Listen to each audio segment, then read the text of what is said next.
Il y a des bien-aimés dans des situations compliquées. Mais malgré tout ça, ils ont choisi d'obéir à Dieu. Ils ont choisi de ne pas se compromettre.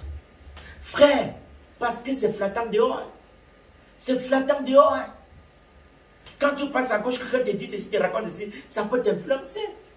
Oui, ça peut t'influencer. Oui, ça peut t'influencer. Mais je peux imaginer un peu la position de Pierre. La position de Pierre. C'est que Satan lui a chuchoté à l'oreille. Parce que quand tu es dans les moments difficiles, comme Pierre était en prison, il devait passer devant le machin.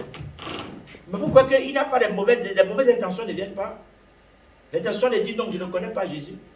Mais Pierre l'a fait quand il était encore jeune dans la foi. Il a renié Jésus 3 fois. Quand il était encore jeune, il était immature. Mais avec le temps, il a compris quand l'Esprit de Dieu descend sur lui, le gars n'était plus la même personne. Et c'est là où nous devons arriver.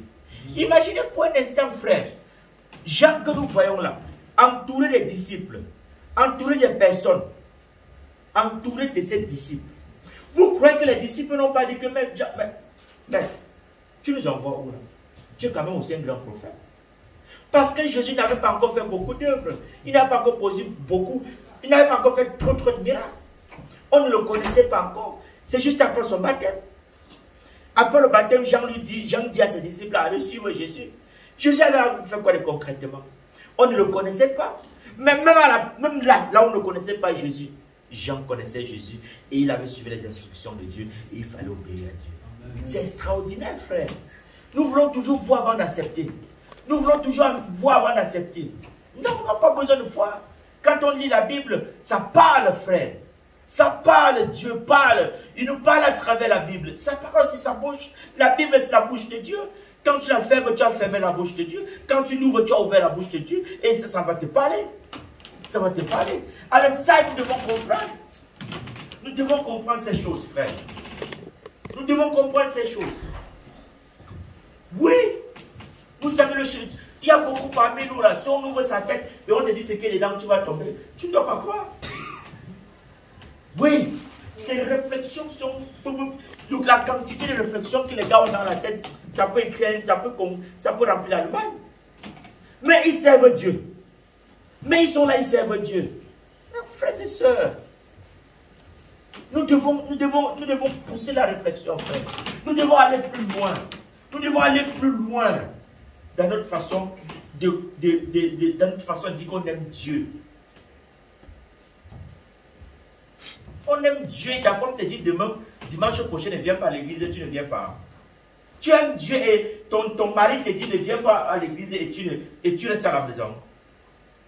Mais c'est que tu es ignorant. Dieu ne t'a pas créé pour elle. Dieu t'a créé d'abord pour lui-même personnellement. Dieu t'a d'abord premièrement créé pour lui-même. C'est-à-dire que tu t'occupes de ces choses.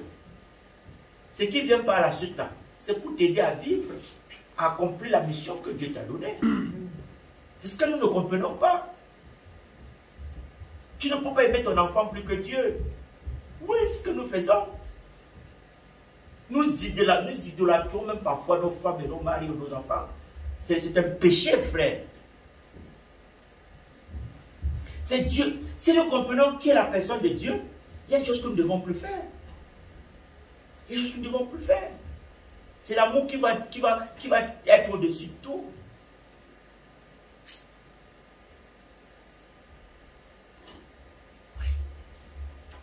Alors nous devons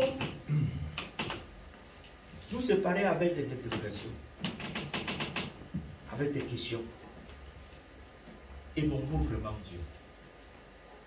Oui, frère, l'année-ci, c'est comprendre ce que c'est que l'amour.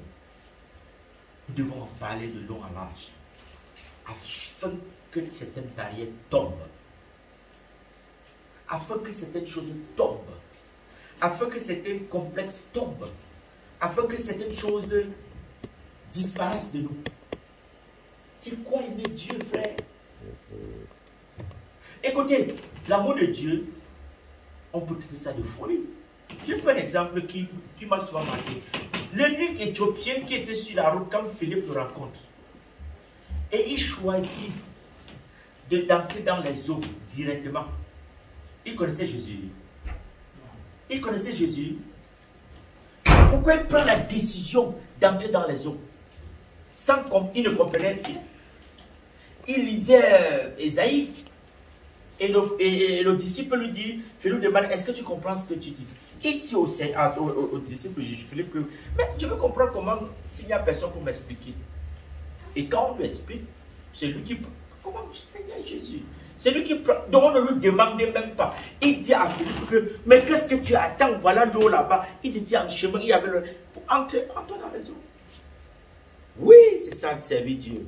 Obéir sans comprendre. C'est ça aussi, servir Dieu. Surtout quand tu as lu. Tu as lu. Nous devons obéir à Dieu, frère. Nous devons tout faire pour satisfaire le cœur de Dieu. C'est ce que nous devons chercher à arriver à atteindre. À faire chacun de nous dans son couloir. C'est quoi obéir à Dieu?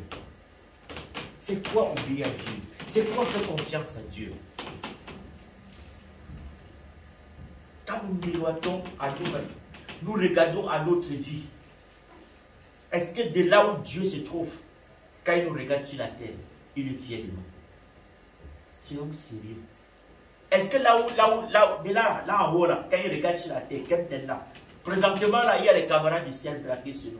Quand Dieu passe là, les anges sont au milieu de nous, l'Esprit de Dieu est là. Est-ce qu'il est fier de nous? Nous sommes des retardataires partout. Oui. Avec Dieu, c'est la discipline, frère. Avec Dieu, c'est de la discipline. C'est de la discipline. C'est de l'ordre. Ce n'est pas quand quand les gens sont en salle que tu dois vouloir faire. Non, on prépare ça avant. Parce que quand tu es là, tu fais des trucs, ça distrait les gens. Écoutons que Dieu nous veut dans tous les domaines. Permettons aux autres de grandir avec Dieu. Il y en a parmi nous qui ne permettent pas aux autres de grandir avec Dieu. Ceux qui sont désordonnés. De l'ordre, dans la maison de Dieu. Permettons aux autres de grandir avec le Seigneur. Il y en a qui veulent grandir avec Dieu. Mais il y en a qui ne veulent pas grandir. Il y en a qui veulent stagner. Il y en a qui veulent faire le supplice, frère. Oui, inconscient. Mais nous allons prier afin que cela monte aussi. Amen. Nous allons prier afin que cela monte aussi. Amen.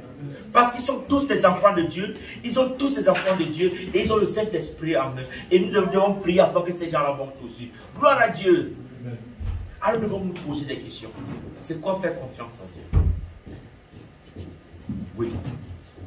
C'est quoi faire confiance en Dieu? C'est quoi compter sur Dieu? Qui est Dieu pour nous? C'est trop facile. Hein? C'est-à-dire, la question là le plus souvent, on ne cherche même pas à répondre à ça parce qu'on se dit que Dieu ne voit pas. Oui, tu vois Dieu, tu ne vois pas Dieu. Mais, il demande de lui faire confiance. C'est facile de faire confiance à quelqu'un, non, même à Dieu dit que je suis la personne. C'est moi, ça, tu dois faire confiance en moi, Dieu dit. Même Dieu dit que la confiance là, c'est moi. Même à ta propre femme, tu ne dois pas faire confiance. Oui. Parce que si on amène le couteau là, on met à la gorge de chacun. On met le couteau sur la gorge de ta femme. Je te tue à la place de ton mari. Ton mari aussi va répondre oui. Comme les enfants. Oui. C'est Jésus est mort pour toi et pour moi, frère. Il pouvait aussi dire non, que chacun se batte. C'est ça qu'il faut comprendre. Si on te met le couteau comme ça là, tu as regardé toute la vie qui est devant toi là, tu vas dire oui. Quand on dit qu'on aime trop là, il faut qu'on fasse attention. Hein. On met le couteau là, tu vas dire oui. Alors, ce sont ces choses-là qu'il faut comprendre. Nous devons chercher nous devons réfléchir profondément sur ces choses. Pas seulement au niveau de la surface là. Pour qu'on parle de ce qui nous arrange, tout ça le plus souvent quand on dit ce qui nous arrange, la chair est contente, la chair se réjouit. Mais il faut dire des choses profondes. Pour que quand tu rentres là, tu comprennes que Parce que la femme que tu prétends toi aimer là, imagine demain, elle a des soucis de santé. Est-ce que tu vas garder les mêmes paroles douces que tu avais pour elle?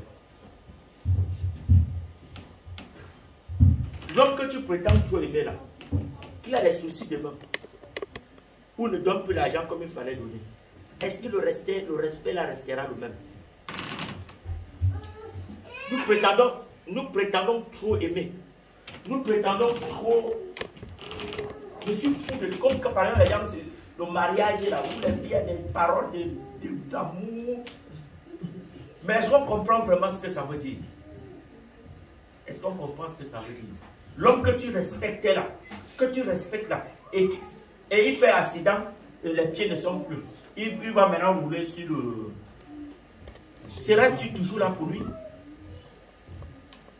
Oui, c'est pas facile.